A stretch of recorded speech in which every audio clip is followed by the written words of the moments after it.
Hey, bonjour tout le monde, j'espère que vous allez bien, nouvelle vidéo dédiée à Kubernetes, j'espère que vous prenez du plaisir à suivre cette auto-formation. N'hésitez pas à vous abonner si ce n'est pas déjà fait, vous avez plus de la moitié à pas le faire, mais c'est un très très bon moyen pour soutenir la chaîne, les autres moyens également, donc likez, commentez, vous êtes beaucoup maintenant à le faire, c'est assez sympa de vous voir passer sur chaque vidéo, donc mettez un petit message, montrez que vous êtes passé par là. Aujourd'hui on va s'intéresser aux services, on va faire notre premier service au niveau de Kubernetes, et vous allez voir, ça va être assez simple, on va faire une courte vidéo, vraiment le but c'est de s'initier vraiment pour les débutants au service. Prochaine vidéo on verra les différents types de services, on va commencer à détricoter un petit peu les choses. Donc c'est parti pour les services. N'hésitez pas également à cliquer sur rejoindre si vous voulez soutenir mon travail également, c'est un très très bon moyen de m'aider à acheter des bouquins, etc. Je vais bientôt vous partager quelques bouquins, c'est promis, vous êtes pas mal à avoir demandé cela. Alors, c'est quoi l'objectif des services, à quoi ça sert? Alors en gros, on va se replacer comme ceci, voilà, on va prendre un Excalibur, on va faire vraiment le truc ultra simple.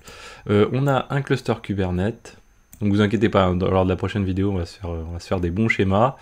On a notre cluster Kubernetes comme ceci, on va dire, et dedans, donc du coup, on va avoir des pods. Vous avez vu la dernière fois, je sais plus, on était à 20 ou 30 pods. On va avoir des pods comme ceci. Et des pods qui vont être des pods pour, on va dire, pour une même instance donnée. Donc le pod 1, le pod 2, le pod 3, etc. Comme ça jusqu'à tout ce que l'on veut. Comme ceci, jusqu'à n. Et ce qui se passe, c'est que donc jusqu'ici, on avait fait nos petits tests un peu tranquillou en se disant, ok, j'utilise l'IP du pod qui est là. Donc on avait nos fameux Nginx. Et là, on tapait sur le Nginx du coup, en se disant, ok, bah, celui-ci il a une IP, mettons 10.0.101 par exemple. Et puis le port 80. Ça pourrait être 80-80, peu importe, ça change pas grand chose. Et son petit port. Ok. Et puis on a à côté, on en a un autre qui est lui aussi avec son port à côté. Hop, on va faire comme ceci du coup. Avec l'IP 100, allez, on va dire 153 par exemple. Et puis son port également, etc. jusqu'à N, donc de cette manière-là. Et donc là, nous, jusqu'ici, c'était facile parce qu'en fait, on a tapé en direct de l'extérieur du cluster sur le pod qui est là. Alors bon, on a K0S qui nous facilite un petit peu le travail en matière de routing, qu'on va dire. Donc on arrive à accéder au pod. Vous verrez que quand même, il y a des petites... il y a des manières de mieux fonctionner quand on fait de la production. Et là, on tape directement sur le pod. Ce qui se passe par contre, c'est que si on kill un pod, donc là on peut se prendre notre cluster à côté, kubectl get pod, donc il est resté à ce qu'il avait lors de la vidéo précédente. On avait une trentaine de pods. Là, on va faire un scale, si la commande est restée. Non. kubectl scale deployment. Donc on sait qu'on a notre nom de déploiement, c'est Nginx, c'est le premier élément du nom du pod. Réplica, et puis là on va passer à 3, ceci. Voilà, kubectl get pod, là on va arriver très rapidement à 3 pods, voilà. Et si je mets un "-o wide", donc kubectl get pod, KGP, on commence à s'habituer un petit peu aux alias. Là j'ai mes IP de pod, donc 10.244.0.189, c'est un peu l'équivalent de ce qu'on retrouve ici. Ok, très bien, si je fais un kubectl delete pod, qu'est-ce qui se passe? Donc là, on va killer le pod, on attend, hop, kubectl get pod-o wide, et là, vous voyez que c'est une nouvelle IP qui est passée. Et ça, je peux le faire à l'infini, ça va en générer en permanence. Ok, l'IP va bouger tout le temps, et de la même manière, si je fais un kubectl set image, je sais plus ce que j'ai dans tous ces trucs là, ouais, deployment, je sais plus, qu'est-ce que j'ai mis, je me rappelle plus, no name, ouais, Nginx, et puis image image, donc on va dire que c'est l'image Nginx, et on la veut en 1.9. Je sais pas, 4 par exemple, quelque chose comme ça. Ah ouais, il faut lui passer, alors je sais plus comment c'est l'intitulé exact. set image. On va la retrouver. Hop, on va utiliser le help. C'est pas quelque chose qu'on utilise si couramment que ça. Container 1. Alors l'exemple me parle pas. Voilà, comme ceci. Ah oui, c'est nginx égale. C'est bien comme ça. Nginx. Ah ouais, c'est directement parce que de toute façon on a le set égal, c'est pas le set égal, le set image pardon. Donc du coup c'est pas nécessaire de le passer comme ça. Et puis là du coup on le passe nginx égal subtoc quelque chose comme ça. Voilà. Donc là il va refaire directement. Alors pas de bol, j'ai dû reprendre la même. Ah, pas de, non, les IP ont changé, voilà, 199, 200, 201. Ok, donc les IP ont de nouveau changé, donc si je fais des updates, etc., ça va bouger tout le temps, tout le temps, tout le temps. Donc là, vous doutez bien, on est un peu comme dans le cas de figure pour les gens qui connaissent Docker, les IP changent tout le temps, il faut surtout pas se baser sur les IP. Ok, on va se dire, bah tiens, je vais me baser sur le nom du pod. Bah non, mauvaise pioche, puisqu'en fait, vous voyez que les noms de pods, alors vous voyez pas, mais quand on delete un des pods, en fait, les noms des pods changent. On l'a déjà vu assez souvent. Si je fais un delete de pod comme ceci, bien sûr, j'ai 4WM4, bah, ça va pas durer, puisqu'en fait, si je les delete, le pod, son ID a changé, etc., ainsi de suite, comme ça. Donc là, non, le nom du pod, ça va pas fonctionner non plus. On pourrait prendre le nom du déploiement, c'est pas prévu pour fonctionner comme ça, le déploiement, comme on l'a vu, c'est fait juste pour gérer le déploiement, c'est pas fait pour fournir du DNS, etc. avec. Donc là finalement on est un peu bloqué et c'est là où intervient cette notion de service, c'est à dire que là en fait les gens qui ont imaginé Kubernetes ont imaginé une couche intermédiaire vers laquelle on va passer et qui va permettre de résoudre pas mal de problèmes, c'est à dire que ça va être un peu comme un load balancer de niveau de type TCP level 4 et derrière son principe, alors il est capable de faire d'autres choses, mais dans certaines particularités, pas que du TCP, mais c'est plus particulier, on va pas rentrer dans des détails, et je serais parfois incapable certainement de rentrer dedans. Mais derrière, donc du coup, nous on interroge, ici c'est nous le petit bonhomme, on interroge du coup un truc qui s'appelle le service. Alors ok, ça c'est bien, une fois qu'on a dit ça, sauf que en fait, moi j'ai un réseau ici qui est dédié au pod, dans lequel j'affecte des IP, ça me paraît un peu difficile de mélanger les IP du réseau des pods ici avec un truc ici sur lequel il va falloir que j'ai une IP, puisqu'il va falloir que je l'attaque avec quelque chose, que cette IP bouge beaucoup moins, voire pas du tout par rapport au réseau de pods, sauf si je casse le service et que je le recrée. Et puis également, bah, j'ai besoin d'avoir un petit DNS, ça peut être sympa, parce que par exemple, si j'ai d'autres pods à l'intérieur du cluster pour une autre application, bah, ça peut être sympa de se dire, ok, à l'intérieur du cluster, je suis capable de gérer un DNS qui va permettre de passer par ce service intermédiaire qui fait office de load balancer et qui sera en mesure de toujours trouver les pods qui sont en dessous. Un peu comme si vous prenez Docker, pour les gens qui ont utilisé Traefik avec Docker, on se plug sur l'API de Docker avec Traefik, il est auto-alimenté, donc en mode service discovery, par les noms des containers et les IP qui vont avec. Si on kill un container, l'IP va peut-être changer et du coup Traefik va automatiquement s'adapter. Là c'est le même principe, à la fois pour ce qui est en interne, à la fois pour ce qui est en externe. Alors pas le DNS, mais les IP potentiellement. Ça veut dire que du coup, si on veut bien fonctionner, bah, il faut encore que les services eux aussi disposent d'un réseau de pods. Donc là on imagine, on a deux réseaux de pods. Deux réseaux, pas de pod, deux réseaux tout court, et derrière, il nous faut ce qu'on appelle des CIDR, des ranges, pour pouvoir attribuer les IP. Alors si on reprend nos éléments par rapport à ce qu'on vient de dire, et si on essaye d'en tirer l'essentiel du truc, ok, on a un problème, c'est que les pods ont les IP qui changent, les noms qui varient également, et donc on a un souci à la fois pour estimer en matière de scaling ce qu'on va résoudre, éventuellement aussi connaître l'état de santé des pods, c'est-à-dire que quand j'ai un pool de pods pour une même application donnée, peut-être qu'il y en a qui sont pas en bonne santé, je veux pas les faire rentrer, je veux pas communiquer avec eux, comme fait un load balancer, on est en mesure de vérifier la santé éventuellement des services qui sont derrière et de pas envoyer du trafic vers eux. Eh bien, l'idée de ce service-là, c'est de gérer cet aspect-là. Alors du coup, il permet quoi? Il permet d'avoir du coup une connexion, une communication stabilisée, c'est-à-dire avec un truc qui va pas varier tout le temps. Il va permettre de faire du load balancing, c'est-à-dire que j'ai un pod derrière ou que j'ai 100 pods derrière, il va être en mesure de load balancer dessus. Alors suivant les types on verra ça après, mais les modes de configuration derrière les services au niveau du kube proxy, eh bien on va pouvoir faire soit du round robin ou d'autres méthodes. Généralement, par défaut, en tout cas, on va être sur du round robin. Et puis on va pouvoir gérer donc du coup l'aspect scalabilité.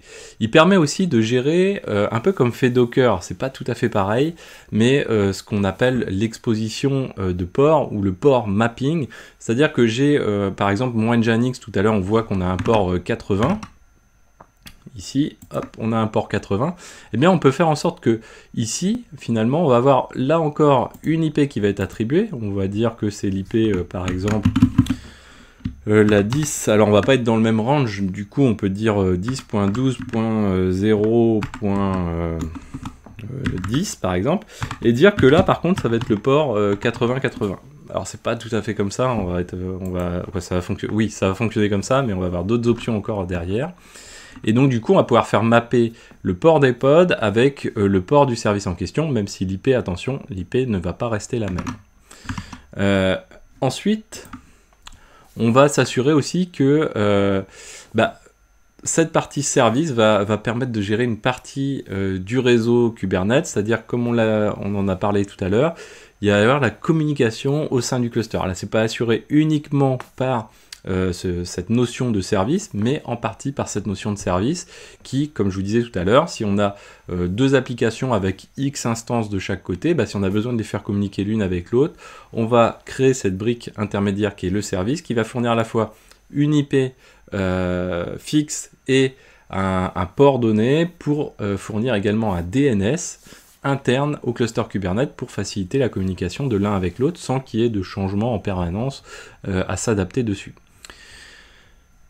Le DNS, vous avez sa petite, alors on y reviendra, mais il a son propre pattern, sa propre nomenclature. C'est un record A ou AAA si vous faites de l'IPv6. Et derrière, donc du coup, on va avoir le nom du service, suivi du nom du namespace, donc le nom du namespace, .svc pour dire que c'est un DNS de service, le nom du cluster, le domaine du cluster. Souvent c'est cluster.local, c'est assez courant. Ensuite, donc du coup, sur les IP, on a on a un élément à retenir assez important, c'est qu'on a deux ranges d'IP, donc ce qu'on appelle des CIDR, c'est un format, une contraction entre le netmask et un réseau, un sous-réseau plutôt qu'on a attribué. Ça va permettre de délimiter pour Kubernetes où est-ce qu'il va pouvoir piocher des IP à la fois pour le réseau de pod et à la fois pour le réseau de service. C'est-à-dire que quand on crée un cluster Kubernetes, par défaut à minima, on peut avoir encore d'autres réseaux, on va avoir le réseau de pod et le réseau de service. On peut avoir plusieurs réseaux de pod de mémoire suivant les cubes managés, ce genre de choses. Le CIDR, c'est assez simple, vous avez certainement déjà rencontré cet élément-là. Grosso modo, qu'est-ce que l'on fait? On part d'un /32 qui est finalement l'IP, donc 10.100.0.1, donc c'est notre /32. Et si on réduit de 1, donc si on passe sur un /31 par exemple, eh bien on va prendre, comme on est en format, en nombre binaire, on va prendre 2, auquel on va rajouter l'exposant de l'élément qu'on a retranché. C'est-à-dire que si on est passé de 32 à 31, on a retiré 1, on a descendu de 1, donc du coup on va faire 2 puissance 1. Si on passe à 30 par exemple, donc 32 à 30, on a 2, donc 2 puissance 2, et ainsi de suite de cette manière-là. Donc ça va être assez pratique, c'est ce que vous retrouvez ici, finalement, et ce qui va permettre de calculer le range d'IP. Généralement, on a le /16 qui est à 65 000, un peu plus de 65 536 adresses IP, et puis on a le /24 qui est à 256 adresses IP. On va retrouver du /23, on va retrouver d'autres cas de figure. Dans Kubernetes, ça peut être un peu variable quand même, mais assez souvent on va retrouver des /24 ou des /16 dans Kubernetes. Voilà pour ça. Donc derrière, comment ça se passe pour créer un service? Première chose, il nous faut un déploiement. Donc on va faire un kubectl. Alors on va faire un kubectl delete deploy. On va faire le clean de Nginx. Ok. Et là du coup j'ai plus de pod. Ok. Donc là maintenant on va créer un déploiement sur lequel on va se baser. Donc kubectl create deploy. On va l'appeler hello. Et là, on va se baser sur une image -image qui est celle, alors Paul Bauer, ici, Paul Bauer / hello -kubernetes. Donc elle est assez souvent utilisée. Pourquoi? Parce qu'elle permet d'avoir à la fois facilement un retour visuel sur le pod qui est en train de vous répondre, et éventuellement avoir un retour directement par un simple curl ou par l'interface graphique d'avoir la réponse qui va bien. Et je crois que du coup on est en 1.8 comme ceci. J'oublie rien, je pense pas. kubectl getPod, on va voir de toute façon si ça plante, c'est qu'on s'est loupé. Donc là il est en train de télécharger l'image. Hop. Voilà, donc là on a une image qui est lancée, on a notre container, on a notre pod avec notre container dedans, il n'y a qu'un container, et si je fais un curl dessus, qu'est-ce qui me répond? Alors sur le port 8080, toc, qu'est-ce qui me répond? Il me répond ok, donc c'est une mise en forme parce que ça permet en même temps, si vous avez un navigateur qui est dans le même réseau que votre cluster cube, de pouvoir répondre. On a donc ici le pod qui répond, c'est celui-ci. Alors c'est normal, on n'a que lui pour l'instant. Mais si je scale, donc on va faire un kubectl scale deploy, il s'appelle hello -réplica. On va faire exprès un peu de ligne de commande quand même. Et on va dire on passe à 5. Donc là il va monter tout de suite et ça va aller assez vite pour le coup. Et donc là si je fais un premier curl comme ceci, j'ai hello, vous voyez, qui répond comme ceci. Est-ce que j'ai un moyen? Ouais, on peut faire un truc genre grep hello, voilà, comme ceci. Ouais. On va se mettre. Ah non, yeah. Voilà. Donc là, on a hello. Donc là, on a le container L4CNW qui répond. Et là, oui, j'interroge que ce container là, donc du coup, on a un souci. C'est que on a scalé, et pour autant, pour l'instant, je ne suis pas en mesure d'interroger les autres pods. Et comment je peux faire? Comme je l'ai dit, pour l'instant, je n'ai rien. Donc c'est là où intervient le service. Alors le service, on a deux méthodes pour le faire intervenir. Première méthode, c'est le expose, pas le explose, il y a une typo assez embêtante. Expose, pardon. Donc du coup, kubectl expose. Donc on précise qu'est-ce que l'on veut exposer. Donc nous, ce qu'on veut exposer, c'est le deployment qui s'appelle hello et dont le port c'est le 8080 dans notre cas de figure. Voilà, port.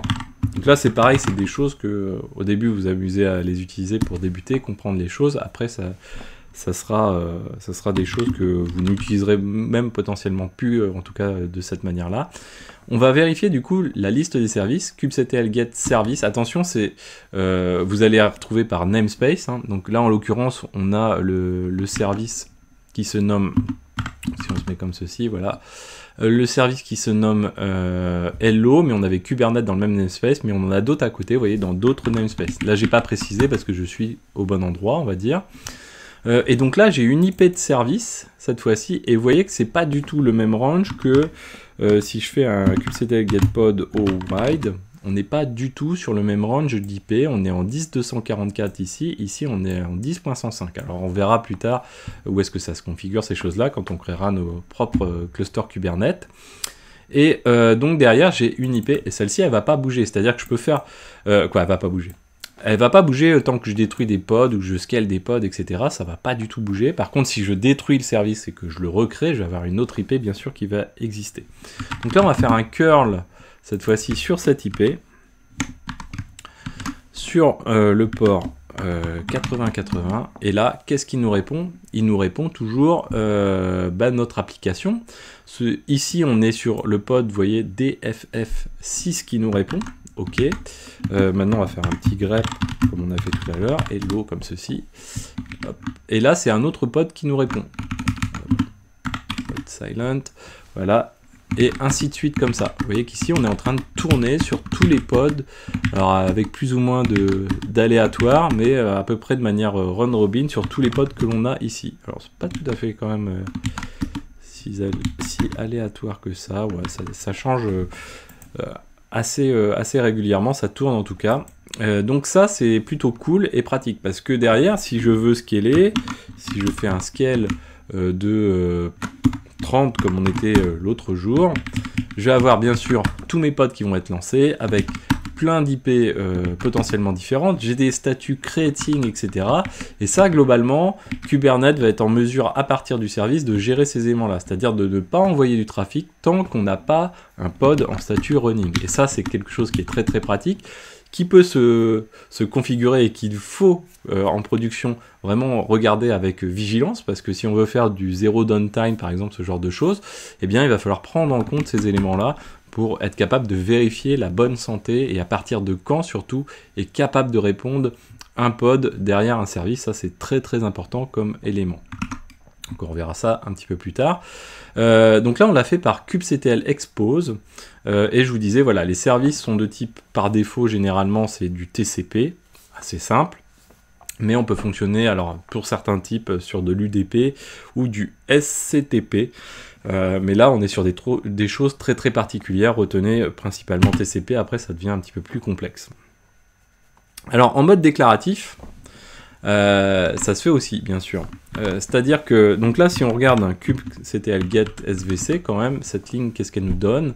Elle nous donne le nom du service, le type de service, et ça va être l'objet de la prochaine vidéo. Donc nous en l'occurrence c'est un cluster IP, on va juste tester à la fin notre porte, l'IP qui est attribué à ce service là, l'external IP, alors nous on n'en a pas, ça c'est le cas quand on utilise un service de type load balancer, c'est-à-dire qu'on va avoir une IP externe qui va être attribuée à ce service-là pour pouvoir router ce trafic-là à l'intérieur du cluster. Le port ou les ports, on va le voir tout à l'heure, là en l'occurrence c'est le port 80-80, donc du service qui répond pour cet élément-là. Bien sûr, à côté on peut faire un kubectl get svc hello-o YAML, et là on va avoir le détail de notre service en question. On va retrouver à peu près les mêmes éléments, on va retrouver l'IP du service en question, la cluster IP, si on a plusieurs cluster IPs, vous voyez, on peut en avoir plusieurs, on en aurait plusieurs, la famille, vous voyez qu'il y a un petit peu plus d'éléments, on a le target port et le port. Alors là c'est important à retenir déjà, target port, target port comme son nom l'indique, ça va être le port du pod, donc du Nginx en l'occurrence, pas du Nginx mais de notre applicatif en l'occurrence, mais ça pourrait être le port de l'Nginx situé ici. Et l'autre port, donc là c'est le target port, le port, donc simple port, c'est comme si on avait le 80-80 ici par exemple. Et ensuite deux, trois autres éléments, on va en discuter juste après. Dans cet aspect-là, on a également, dans les choses importantes donc à retenir, c'est qu'on peut faire de la création de services en mode dry run, comme on l'avait vu lors des vidéos précédentes. Pour faire ça, alors, en l'état actuel de nos connaissances, on va dire, ce qui se passe, c'est que on va détruire le service. Et je dis ça parce qu'en fait, il y a un comportement par défaut au niveau des services. Nous, on va détruire le service qui s'appelle hello. Et si on crée un service qui s'appelle hello, par défaut, le mode de sélection des pods qui vont être attaqués, servis par ce service, ce seront ceux qui s'appellent, qui contiennent un app selector de type hello. Souvenez-vous, la notion de selector, telle qu'on avait avec les déploiements, eh bien on a exactement la même chose. C'est-à-dire que ici, là, quand on est passé un peu rapidement, on a un élément qui est extrêmement important, c'est que dans les spécifications du service, on voit que notre service s'appelle hello, que le service a un label, mais là, à la rigueur, il n'apporte pas, à ce niveau-là, il n'apporte pas de choses intéressantes par rapport à ce que je veux vous expliquer. Les spécifications du service en question, et dans les spécifications du service en question, on a selector à app hello. Et c'est sur cette base-là, donc là, en gros, ce qu'on est en train de dire, c'est que le label app hello, quand des pods ont ce label app hello, ils vont être pris en compte, pris en charge par le service que je suis en train de créer qui s'appelle hello. Rappel, vous pouvez faire un kubectl explain SVC par exemple de cette manière-ci, et là vous avez tous les éléments du service, spec, et on a même le ---- récursive, je crois pas qu'on l'ait vu jusqu'ici, ça permet d'avoir vraiment le détail cette fois-ci, et il est extrêmement intéressant d'avoir le détail, vous voyez, complet des éléments qui vont être définis dans sous spec quoi en fait, hein. Donc sous la clé spec, qu'est-ce qu'on a dedans, et on va retrouver ce selector ici qui est juste derrière. Donc nous on va faire un kubectl create service. Donc là on ne passe plus par le expose service.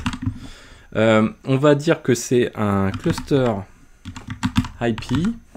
On va dire que target port, je crois.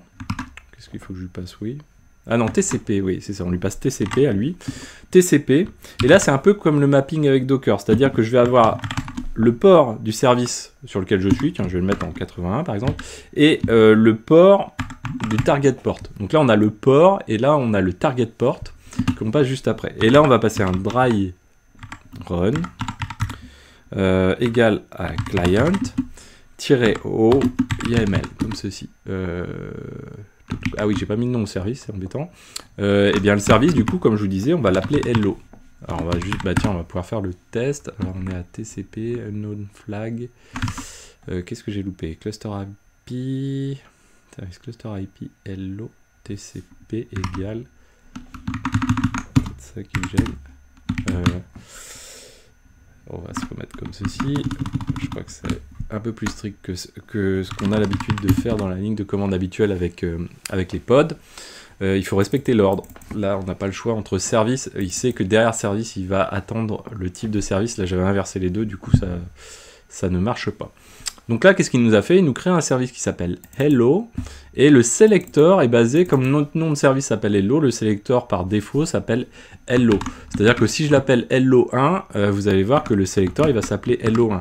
Donc si je veux matcher par cette manière-là directement des pods, un déploiement qui s'appelle hello, là j'ai pas le choix, il faut que je crée un service qui s'appelle hello si je veux le faire de cette manière-ci.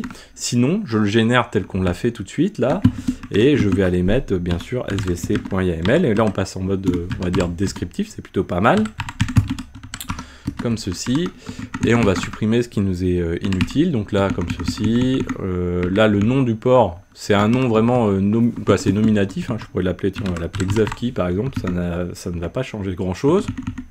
Et là le sélecteur c'est hello, mais je peux très bien attribuer un service qui s'appelle hello Xavkey, comme ceci, et derrière bénéficier, aller récupérer des pods qui s'appellent, qui ont le app selector à hello.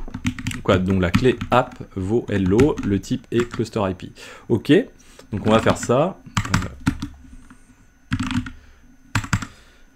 Décidément, qu'est-ce que j'ai bricolé? Deux points. Ouais, ok. Donc là on va appliquer ça, kubectl apply-f de notre service, et kubectl get svc juste ici. Ok, très bien. Donc maintenant, là on a toujours notre service, on va faire un curl sur le port. Donc là on a mis 8081, mais qui va être remappé avec le port 8080 pour chaque pod. Donc là si on le fait, vous voyez, ça change à chaque fois, il n'y a pas de souci, ça fonctionne bien, il n'y a aucun problème. Là on était sur un cluster IP, qu'est-ce qui se passerait si, donc si je vais faire un kubectl delete svc hello Xavkey.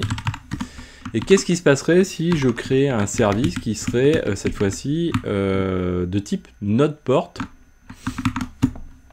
Donc là on va l'appeler node port, comme ceci. On va l'appeler toujours hello, puisque là je suis en mode create directement. On va garder, on va supprimer toute cette partie-là. Et là, on va l'appeler comme ceci. Et là, je vais faire un kubectl get svc. Donc là, on est sur un autre type de service.